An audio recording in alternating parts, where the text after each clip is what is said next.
are Locked On Spurs, your daily San Antonio Spurs podcast.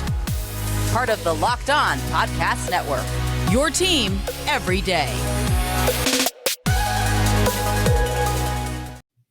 What is going on, everybody? This is Jeff Garcia right here at Locked On Spurs, your one place for everything San Antonio Spurs. Welcome back. It is the off season.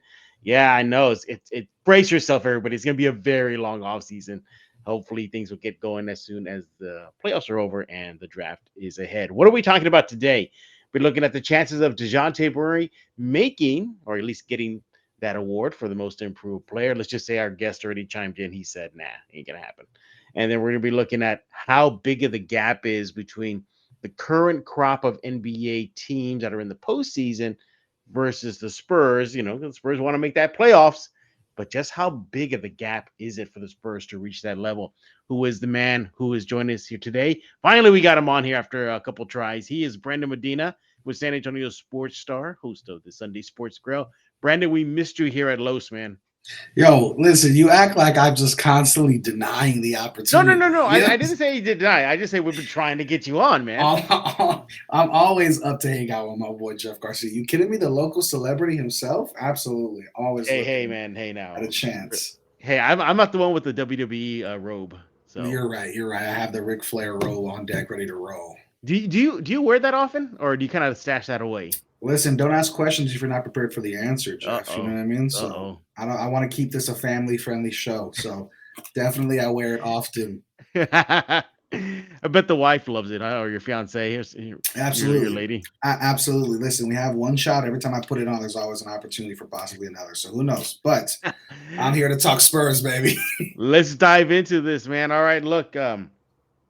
You look at the Spurs season's over, obviously, but hey, Dejounte Murray's getting a little tip of the cap by the NBA. Yep. He is a finalist for the MIP, Most Improved Player. He's going on against John Morant and Darius Garland.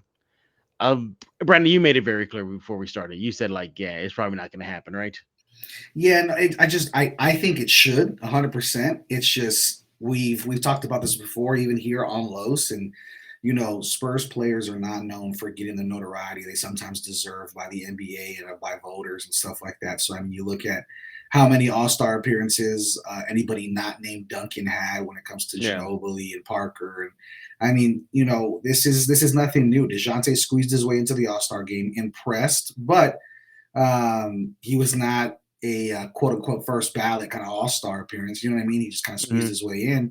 And with this, it feels almost like a tip of the cap because who else is doing what he's doing right now at the position? And so, I mean, you look at it from last year to this year, I mean, he went from 15.7 points a game to 21 points a game. The only other one, the one I think is going to win is Darius Garland, and he went from 17 to 21, not as big of a jump. Still very impressive, but Dejounte is over here. I mean, the assists, the steals, the defensive prowess that he has. I mean, the minutes he's playing, the just full, I guess, the full summary of his game is so much better. But I do think because of the playoffs and play-in tournament and how everybody has performed, I do think this is Darius Garland's moment to win this award. Unfortunately for Dejounte fans and for Spurs fans, but just to be even in the conversation is exciting. I don't know how we give it to Ja because Ja's kind of been a stud since he's been in the NBA. I don't know how we can say he's improved that much. I'm sure he's gotten better, but he's always been an all-star caliber player since he's been here. And I think for Dejounte, he's the only one that wasn't a top 5 pick, so it's even more impressive. Yeah, and look, it's stiff competition. You know, Ja and Garland ahead of him. I mean, or at least in the mix with him. Yeah, it's going to be tough. And, you know, voters look at records. Voters look at how the team performed. Right. You know, the Spurs record-wise didn't have a good season. They're in the lottery. You know, they got bounced again in the play-in, and that shouldn't count. But that's how voters look at this. He was for a while there, Brandon. He was a walking triple-double. I mean, Dejounte was just dropping triple-dubs left and right. That cooled off as the season progressed. But nevertheless, you know, another facet to his game is just how deadly he is on both ends of the court. Yeah, you know, you're right. I don't think he's going to get the award. but it feels like one of those acceptance speeches, or like thank you, but it was good to be nominated.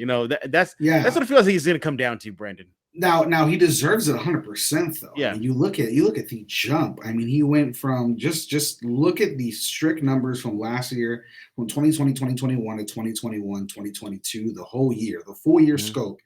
I mean, in both years, played a lot of games, right? He played 67, 68-ish games. Obviously, he went through a few progressions where maybe had to stand out a few here and there. Mhm. But overall, from last year, his steals and assists, he had 5.4 assists, Mhm. 1.5 steals, and like about 16 points a game. Now in this year, we're up to 9 assists, 2 Mhm. steals, 21 points a game. We're almost averaging a double-double right there as a point guard.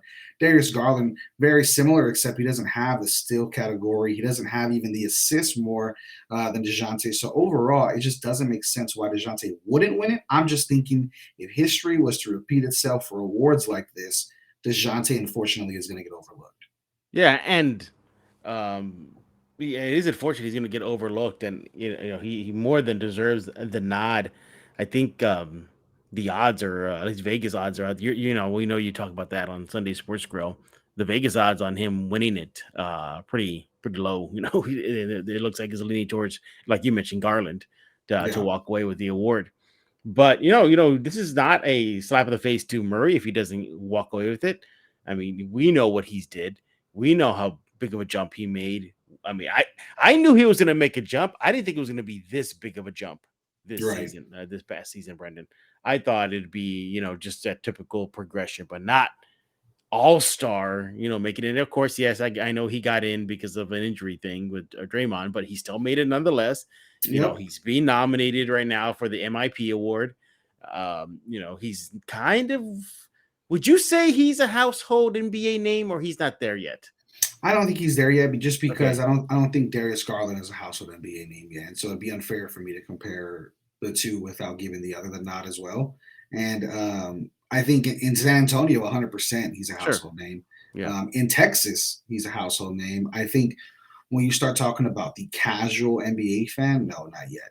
I mean, there's a lot of players though that I think are not household names that maybe should be. You know what I mean? And so Mhm. I think he's just unfortunately in that category. But I think after next season, if we see something similar, I mean, you can't deny this guy's going to be a legitimate superstar, not star, but Mhm. a legitimate superstar for years to come if he can continue progressing, continue to. I mean, he has the defense down, has the assists and Mhm. court vision down. If he can become a legitimate scoring threat, something DeMar DeRozan-esque, which he's not far off. I Mhm. mean, we're talking about a legitimate franchise piece. I have the jerseys on the way. I'm ready to roll. I'm full Oh, on the he's got DeJounte it. train. Yes. He led the league in steals per game at 2. No, Yep. he's the best steal guy. And Which is one thing he, impressive. That's which is crazy very impressive. impressive. Yeah. To Yeah. average to average 2 steals. I don't think people realize how hard that is in the NBA. I mean, you look at that and it might sound when you talk about, just you and your buddies playing pickup, it might sound like easy money. But when you talk about the NBA and how hard it is to make professional ball players turn over the ball at a consistent rate where you're leading the league at 2, I mean, it's a legitimate threat. He's a legitimate Mhm. stopping point guard where you put him on from the 1 to the 3, and that man is going to lock you down as best as he can. And it usually is some of the best defense you're going to see played on the floor. Absolutely. And, again, making him a lethal two-way player, at least, probably, increasing that lethality next season. Right. He's big on defense. I think there was like a social media back and forth he had with DeMar DeRozan towards the end of the season. And DeJounte was, talking about getting steals from players. And DeMar DeRozan chimed in and said, "Hey, you've never picked one off of me." And then DeJounte, got fired up because, okay, you shouldn't have told me that. I'm coming at you next time. So he really relishes the defensive end, Yeah. which the Spurs definitely need because defense wins titles, and the Spurs definitely have the proof in the pudding that does happen. That it At the end of does. the day, look, he's probably not going to get it. But again, I just see this as baby steps in his progression. We forget too, Brendan, he's still a kid. He's what, like 24, 25, in mid 20s. I guess not technically quote unquote entering his prime years yet, although I think he's inching close into it already.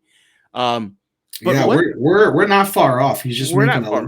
he's Yeah. making a lot more money than me, but we're about the same age. He's 25, so we're both not Yeah. 96 kids, if you can believe Okay. that. But one thing he said during the All-Star game and after the All-Star game, and I get your thoughts on this, is that he doesn't want to be a one-hit wonder. Do you think Hmm. he will repeat as an All-Star next season? All things considered, fresh start, maybe Draymond Green doesn't get hurt. It took a little finagling for him to make this All-Star team. It did. I think he's going to be a legitimate all-star next year. I think we're talking. I mean, first ballot usually is saved. That term is usually saved Right. for Hall of Fame. But I'm thinking, first round of voters in. I mean, we're going to see Dejounte up there for sure. I don't think. I mean, is he going to be a reserve? Absolutely. I'm not expecting him to be a starter, but he should be a legitimate all-star, especially after the showing that he had this year. I think when it comes to the Western Conference, you're going to be hard-pressed to find a better all-around point guard than Dejounte Murray. Yeah.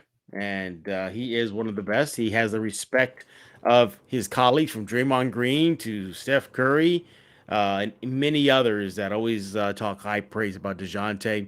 Look, odds are he's not going to get the MIP, but No. hey, he is the most improved player, at least for the San Antonio Spurs roster is concerned after last season.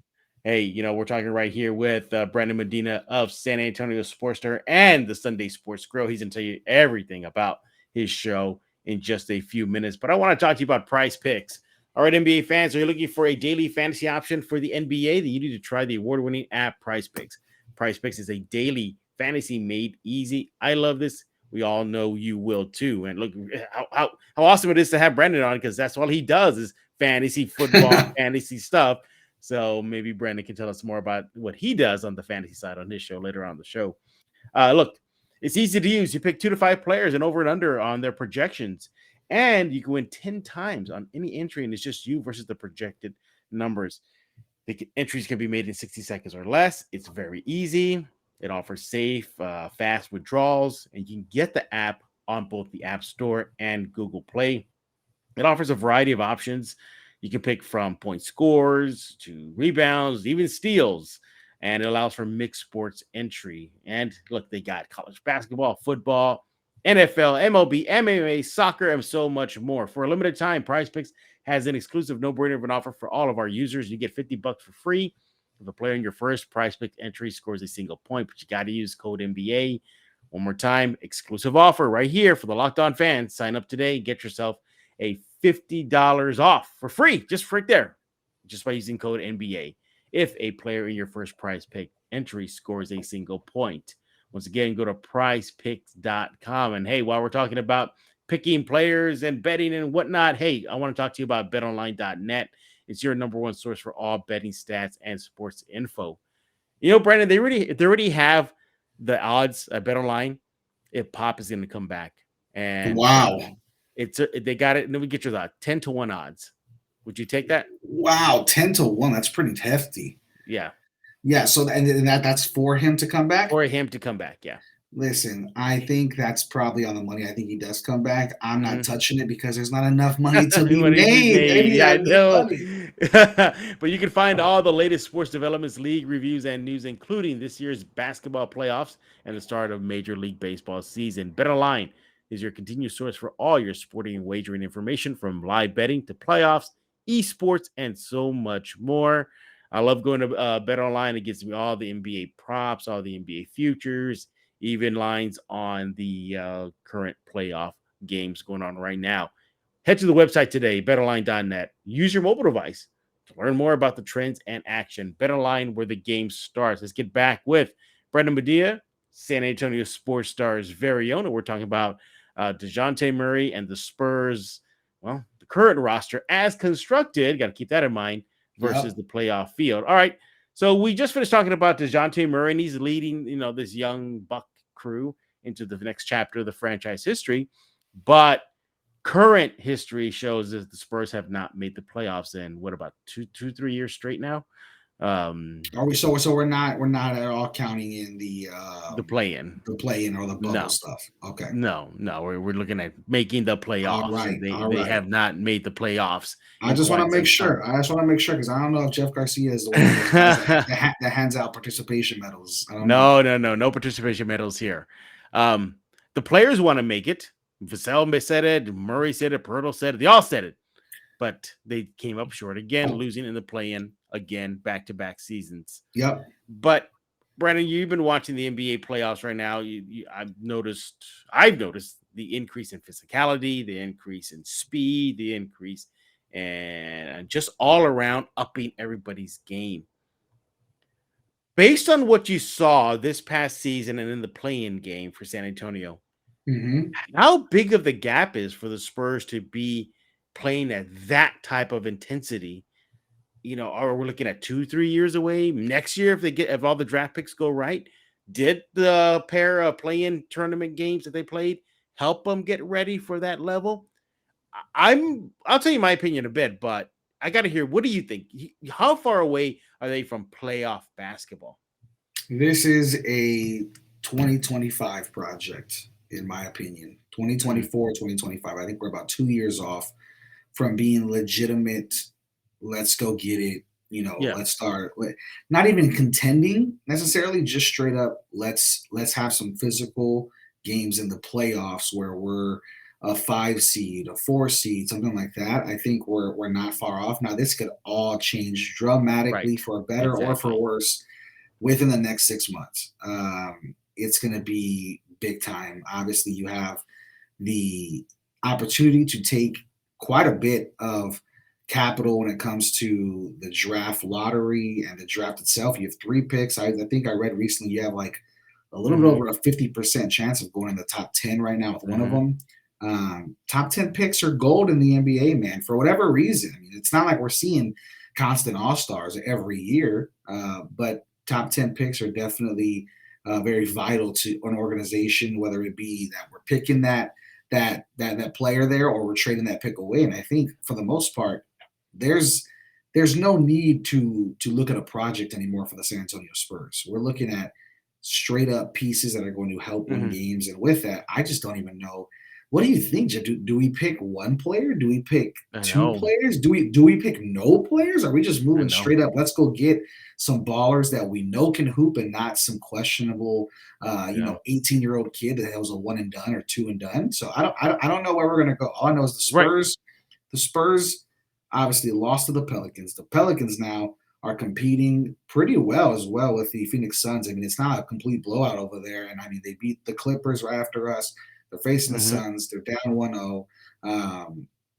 Can I believe that the Spurs can beat the Pelicans as soon as next year? Easily, with no problem. But can I fully trust and invest in the Spurs to have a competitive 7-game series with the Phoenix Suns or with the Memphis or Minnesota or Denver or Golden State? I don't know yet. I think we can compete, but not to the point where I'm betting on the Spurs to win that series. So I think we're about 2 years out. Hopefully some really, really good either draft picks this year or some really good free agents and trade necessities that can help boost this team. But I think we're one all-star away legitimately from being a playoff team, and we are one all-star and one superstar away from legitimately going back to hopefully the promised land. As of right now, as presently constructed, this Spurs team, I think the gap is huge. It's huge. I don't think they're ready for this at all. Yeah. I disagree. Pretty heavily, to be honest with you, brother. And I know usually me and you are very much on the same topic and same frame of mind, but I think if Keldon can improve even just a little bit, man, if Keldon's 3 started to improve this year, defensively, he needs to get a little bit better, especially when it comes to just his court vision and the attempts he makes at passing. But I think overall, Keldon can definitely improve to be a stud. You know what I mean? Maybe not an all-star, but a very good superstar. I see Joe McCollum-esque, second guy where he's maybe not the number 1 dude, but he can definitely go get some buckets game in, game out. Lonnie's most likely going to walk. I haven't seen much about what we're trying to do with Lonnie, but if he moves on, that's sad for us. But I think, it's next man up. And I think maybe Josh Primo can turn into something. But I think right now you have a legitimate all-star with Dejounte. I think you have an absolutely stud of a pick with Keldon who can possibly become a superstar, not an all-star, but a superstar. And if you can draft somebody in one of the three picks, and it's going to have to be that high one. I don't see you getting the talent later on in the 20s. That's more of a project. But if you can draft somebody that can come in and help take this offense over as a big man, that's what we really, really need, brother. You know this. We have guards. We have a guard play. We need a big man who can compete with the physicality that we've seen in the Western Conference, because that's the big thing. You're looking at, if you're going to go play against Denver, and you're going to go play against Minnesota, and you're going to go play against Memphis, who's always been gritty. Those all have gritty big men who are going to just ground and grind and just constantly, give it to you in the middle of the paint, and you need to be able to offset that. And Jakob's just not the answer, unfortunately. And as good as Jakob is, he's not going to compete with Karl-Anthony Towns. He's not going to compete with Joker. Right. I mean, he's not going to compete with Memphis, because Memphis is just absolutely just one of the toughest teams, and they're always a gritty team. And obviously, you look at Steven Adams and players like that; they're just not going to give up easy buckets. They're going to make you work for it. So when you talk about that, and then you talk about the Pelicans loss, you look at how that Pelicans loss went down. Valanciunas killed us. I mean, Valanciunas, another big, right? Another big. Yeah. Brandon Ingram, a stretch big. You have to be able to compete with these Western Conference bigs. And that's not going to happen until we get one of our own, whether that's, again, through the draft, through somebody who's proven a little bit more, or if you trade and maybe sign somebody in free agency. We need to definitely fix that part of our game to compete at the level we want to compete at in the next few years. Yeah, I just don't see it as presently constructed. I'm not to say that they won't be a playoff team. I think they will, but I think the gap is just so wide right now. Yeah, and that's my thing. I think as presently constructed, I think the pieces are there. You just need to add a big man and one more scorer. That's what I'm not saying, hey, let's blow this thing up. No. Yeah. I think as presently constructed, if all you lost was Lonnie Walker, and maybe you kept Josh Richardson or whoever, right? If all you lost was one or two pieces, whether it be Lonnie and Josh or anybody, all you lost is 1 or 2 pieces, and you add a scorer and a legitimate big man that doesn't even have to be all-star level, just really, really good, right? Again, wink, wink. Miles Turner's still out there. We always talk about this, right? That's good. That can progress into maybe an all-star level. That is where you start closing that gap a bit. That is where you start filling in the pieces that you need to compete. And I mean, if you had a Miles Turner or somebody like that, or a young rookie that's a really, really good big that could not even, I'm not asking for 30 a night. I'm asking for 14, 15, and 10 boards. That Pelicans game might look a lot different. And we might be, here competing against the Suns. All I'm saying is you are one big man away, one legitimate big man away from being in the conversation in the playoffs. And I think you're one big man and a scorer away. And that could come from the already, present day team that's just growing and being better next year. You're those two pieces away from legitimately competing with the best in the Western Conference, in my opinion. Yeah, and again, I'm not knocking this young squad. I mean, they got some talent. There's some talent there. Yeah, but it's not. It still needs time to cook. I'm not saying send these guys back to the G League, and not saying that at all. All I'm saying is that it ain't gonna happen. Maybe not even next season. Do I see them being in the maybe moving up a little bit in the play-in? I can see that. Maybe not the 10 seed, maybe like 8 or 9. So what do you think? In your opinion, as somebody who professionally, obviously, your complete job is following our San Antonio Spurs. Right? That's your thing. What do you think the Spurs need to get over the hump? What is it that they're missing that they don't have just yet? Well, I think seasoning still. I think even if I would have been fine if they made the playoffs and got curb stomped. I would have been fine with that. Just to let them learn, what it takes to play at the playoff level. Not to say the play-in level was just as you're talking straight playoffs, right? Play straight playoffs. I would have. I think maturity-wise, they're not there yet. They're still young. Okay.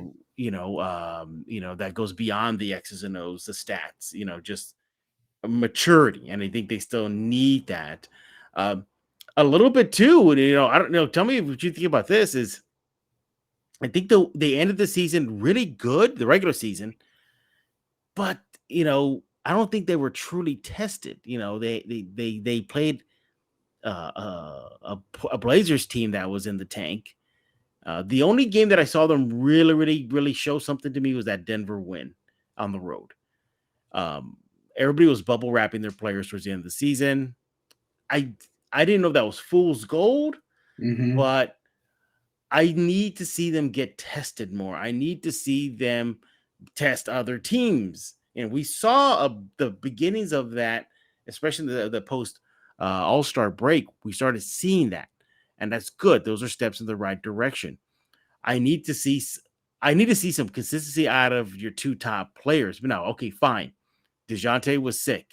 He didn't end the season well physically. He was out for a handful of games and comes back and plays in a play-in game. Well, practically, because he played that final game of the season, but he looked a little off in that game. Where was Keldon? Keldon went MIA. He got a little heat going in that second half, but that was it. It was just too much, too little, too late. Can these guys step up? To me, there's still a little bit more questions about this team than answers. Okay. And I think next season we'll start seeing some more answers. And you're right. If Lonnie is the only one that dips, I think they should be okay considering the draft picks. You got Jay Rich still there. But Brandon, I look at this team and I'm not knocking them. I just see the gap to playoff level basketball, to current Spurs level basketball. Right. Just a little wide right now. My thing is, Jeff, is what is the gap? What are we talking about? Who are we comparing and contrasting with this team? Who are you looking at saying, they don't have solid stars, like the CJ McCollum, the multiple all-star guy. They don't have a Embiid. They don't have a Tatum. They don't have. But that's what I'm saying. So you're talking like title race guys. You're not talking like competing in the playoffs guys. Because if you're talking Tatum and Embiid, we're not even seeing those guys until we're already three games or three different playoff appearances in. We're talking about a first round, a second round, and then finally into the finals. So I mean, I'm talking just straight up Western Conference to compete. Realistically, I don't think it's going to take that much, man. I really don't. I mean, you look at the Pelicans. The Pelicans have been on the radar for a while, right? For a good while, and they could never just figure it out, right? You had injuries, you got trades going on, you had Zion, right? Yeah. The Pelicans absolutely smacked San Antonio at home to end the season, one of those last games.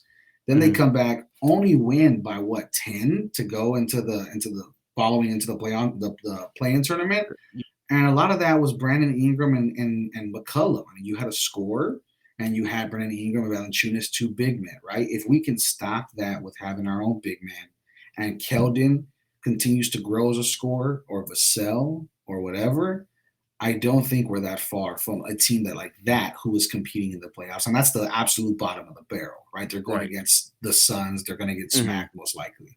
If you're talking about competing as far as with the Mavericks and with the Jazz, I still think if you can add one scorer, whoever it may be, right? Maybe we were talking about it on my show, the Sunday Sports Crew. Could you package picks to get a Dame?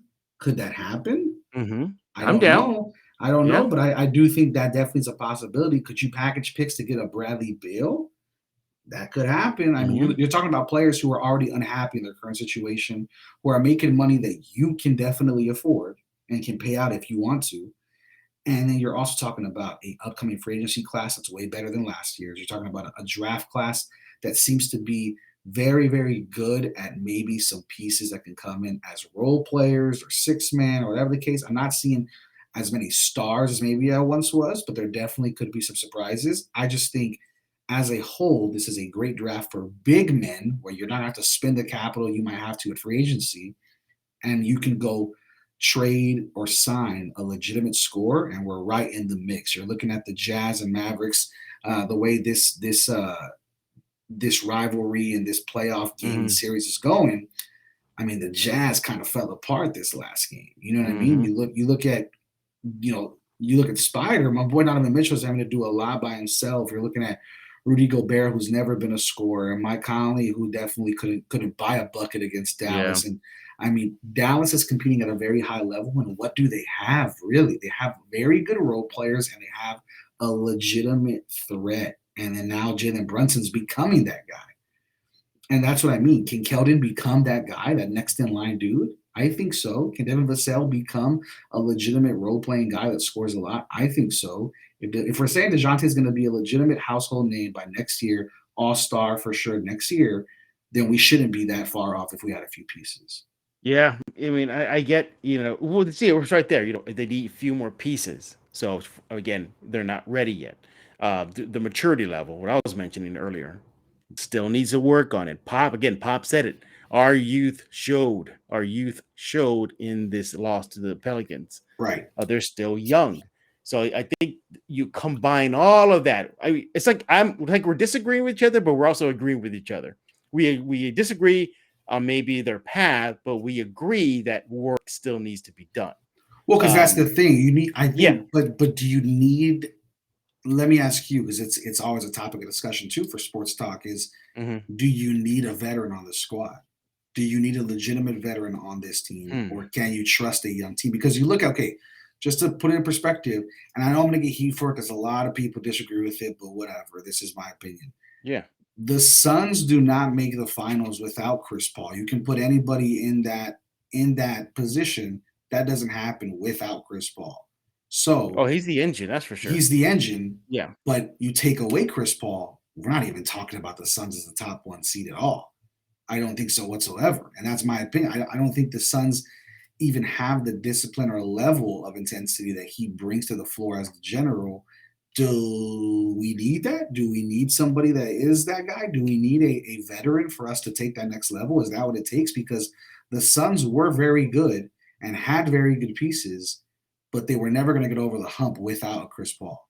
Mhm. Now we see how they respond whenever he's out. They, Right. they And tend to that's flounder. Yeah. right, and that's what I'm saying. So what do you think? Do you think this team, like when you're talking about free agency, when you're talking about, and I guess you could consider, the two names I threw out there that are just kind of pipe dreams, but also realistic if you think about it, when it comes to Bradley Beal or Damian Lillard, they're Mhm. definitely veteran type players. I mean, I guess you would consider them veterans because they've been in the league for a while, but I mean, Chris Paul's just a different level of veteran, right? Yeah. I mean, he's a once in a generation type point guard, and so Mhm. when you look at that, that's what that team needed to go forward and get over the hump to get into the finals, at least to have a chance to compete. Mhm. When you talk about the San Antonio Spurs, do you think we need a veteran, whether it's a big man, another really good role player, a scorer? What do you think? Is that necessary for this young team, or can this young team get over the hump by themselves?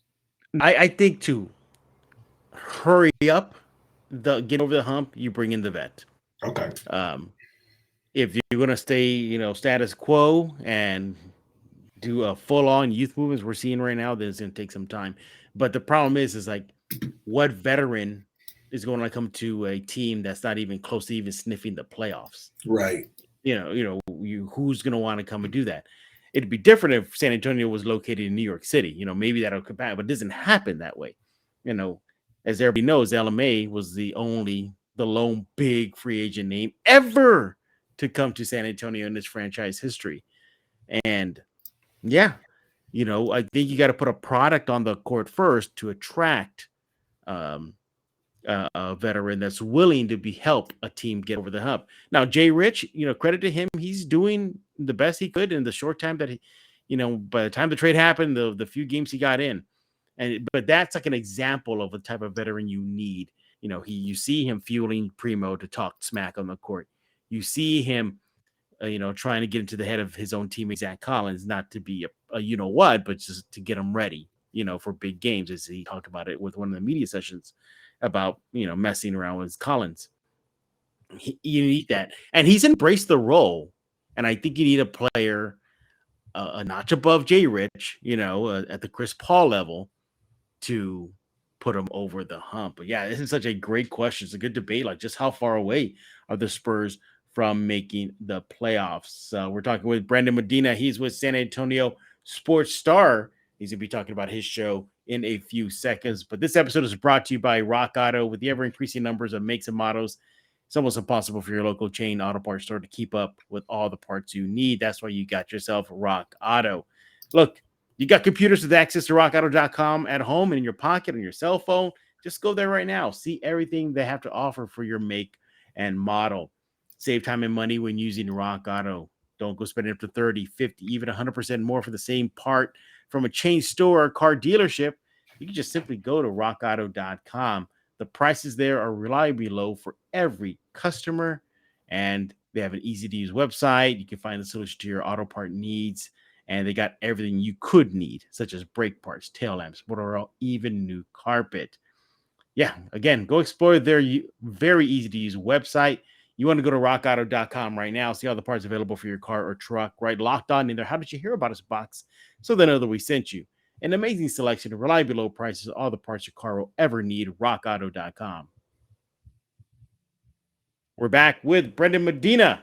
He's with San Antonio Sports Star, and we'll be talking about his show, Sunday Sports Grill, in just a few seconds. But Brendan, great. That was a good middle segment because now that the dust has settled, the season is over, we get to really evaluate where this team is at right now. We have a full season plus play-on game sample size. You know, before I let you go, you look back at the Spurs season plus the play-in. What would your grade be, and would you say they exceeded expectations? I'd say they exceeded expectations for sure, and I think you're still going to end up with a really good turnout too, especially with picks and capital and stuff like that. So I think if I had to give it a grade, I would give this a B minus. That's what I would give this. This is a passing grade. You exceeded. I was expecting a C plus, C minus maybe, right? You just to get over the hump a little bit. You gave me a little bit more. You gave me a little bit growth, right? We're not experts yet. We're not.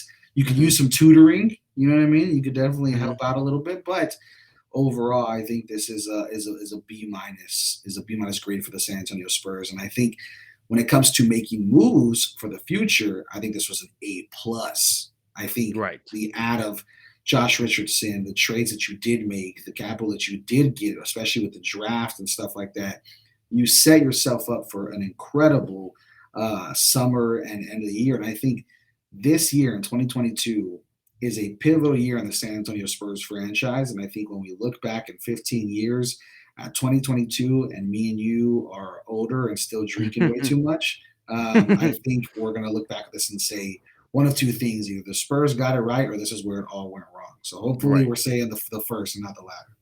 Yeah, I'm right there with you. I think they exceeded expectations. I pegged them to be, you know, Blazer-esque, you know, at the bottom of the barrel. That's what I thought they would be. Yep. But they showed some grit. They showed competitiveness. They several players made strides. Obviously, Murray, Keldon with his 3-shot. You know, Jakob. You know, remember the beginning of the season? It was the Spurs go as Jakob go. That was a thing, everybody, in the beginning of the season. That was a thing because he was Mr. Double-Double. So you saw him make his strides. You saw Trey Jones come on late, filling in for Murray when he was out. Lonnie Walker finally stopped being inconsistent and a lot more consistent.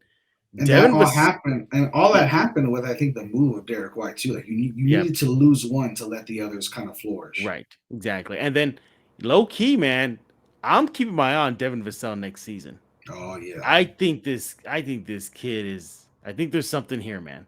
There is something here, and it goes beyond the court. Brendan, with me, I love the way he's kind of no nonsense with the media. Remember, earlier in the season, he called out his teammates. I love that. Yeah, I love that.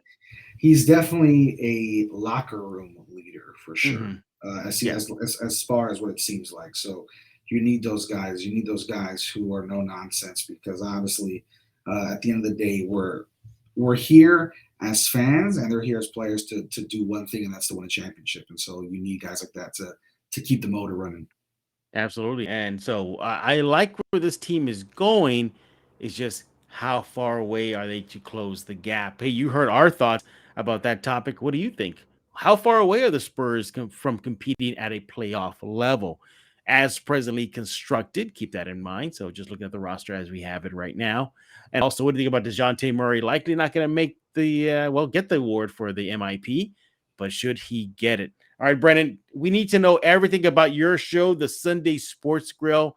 What are you, Tanner, Quinn, all you knuckleheads talking about over there? Oh man, listen, we're having a blast, brother. We talk a lot of sports betting, especially lately. We've transitioned from the NFL to basketball, and now baseball sports betting has appeared, of course. So we talk about that. Fantasy, basketball, baseball, football. We talk about pop culture. We talk about movies. We talk about what we're streaming. We talk a lot about family and fun. It is just a wild, wild show. It definitely is one of the best, I think, here in the city. And so you can find the Sunday Sports Grill every Sunday from 11 to 1 p.m. on the San Antonio Sports Star. That is going to be here in San Antonio, 103.3 FM and 12:30 a.m. And then, as always, we're always live on Facebook, YouTube, everywhere you can find all that good stuff. So we're there, man. It's myself, Quinn, and Tanner. We have a fun time, dude. It's a good time. It's definitely the best way to wake up. If you're leaving church, if you're going to church, if you're going to grab some barbacoa and Big Red, it's a perfect time for everybody. So definitely go check it out. And then you can follow me on Twitter at Big Poppy Brandon M is where you can get all the awful hot takes that I drop and probably get addicted to betting and sneakers the way I do. Yeah. You've been warned now. He sneakers galore at his Twitter. Sneakers galore, and lots of bets that hopefully do not get tracked back to me if they're losing ones. Follow him on Twitter at Big Poppy Brandon. And by the way, did you see that Tony Parker is going to be sharing his pop culture nerd collection with San Antonio? I did see that. We'll see what goodies he has. I'll have to show it to you. I have to frame it one of these days, but I have a signed autograph, legitimate, right, from like 2006-ish, autographed rap CD from Tony Parker, that French rap CD he dropped. Come on, brother. Balanced toi. I've been there and I've been here, and listen, sometimes you got to go through the French rap to appreciate the American rap. You know what I mean? Sometimes you got to go through that side of things. But that was a wild time, and I just saw it recently with my dad, and I was like, man, I got to show Jeff this. The fact that I have a sign, like everybody forgot about that CD, but I have it, and not only do I have it, it is signed by the man himself, Tony Parker. That is that's actually a fun collectible you got there. That's so 100%. Much fun. I remember he got gassed up because he rapped at one of the championship parades. I was there. That was in 07, I think. Yeah, I was there. I think that was listen, different times, right? Tony Parker drops a rap album in 2022. We're not giving this a second thought. In 2000 and whatever, everybody was buying that rap album at every flea market you could find. Oh man, I remember with the cover, he's wearing baggy pants and a tank top. It is a perfect snapshot of the 2000s era. Now, Brandon, you got to share this on your Twitter timeline so everybody can go there and check it out. Just take a picture of it. Yes, I will. I'll be sharing that soon. That will get eyes. Let me tell you right now, that is something that'll definitely get some eyes and give Brandon some followers over there at his Twitter timeline. Make sure to follow Locked On Spurs wherever you get your favorite podcast. We are now on YouTube. Nice. The YouTube numbers are doing really, really well. We appreciate that. Also, subscribe wherever you get your favorite podcast, Google Play, Stitcher, iTunes, rest, we're everywhere. You think about a spot, we're likely there. And we thank you for making Locked On Spurs your first listen each and every day. The playoffs are in full swing. Check out Locked On NBA shows that are representing the playoff teams, from the Nuggets to the Pelicans to the Grizzlies to the Bucks to the just every team that's on the field right now.